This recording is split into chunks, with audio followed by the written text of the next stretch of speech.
کیا آپ جانتے ہیں کہ قوم سبا کے پاس گندم کی اتنی فراوانی تھی کہ یہ روٹیوں کے ساتھ بچوں کا پاخانہ صاف کیا کرتے تھے؟ ناظرین، قوم سبا نے جب اللہ کی نعمتوں کی ناشکری کی تو اللہ تعالیٰ نے ان کے سرسبز و شاداب باغات کو بدبودار جھاڑیوں میں بدل دیا۔ آج سے ہزاروں سال پہلے یمن کے علاقے کے قریب 2 پہاڑوں کے درمیان قوم سبا آباد تھی۔ یہ علاقہ اس قدر سرسبز اور خوبصورت تھا کہ لوگ اسے جنت سے تشبیہ دیتے تھے۔ اس علاقے میں ہر طرف باغات ہی باغات تھے، لیکن قوم سبا اللہ کا شکر ادا کرنے کی بجائے اللہ تعالیٰ کی نافرمانی کرنے لگی تھی۔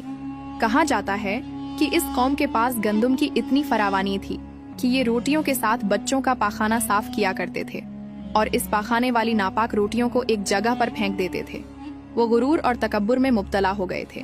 اس قوم نے پہاڑوں کے درمیان اپنے باغات کو پانی دینے کے لیے ڈیم بنا رکھے تھے۔ اللہ تعالیٰ نے ان ڈیموں کو تباہ کرنے کے لیے ایک چوہے کو بھیجا۔ اس چوہے نے ان کے ڈیم میں ایک سوراخ کر دیا۔ آہستہ آہستہ وہ سوراخ اتنا بڑا ہوتا گیا کہ اس سے نکلنے والے پانی نے اس قوم کے سارے باغات تباہ و برباد کر دیے اور ہر طرف پانی ہی پانی ہو گیا۔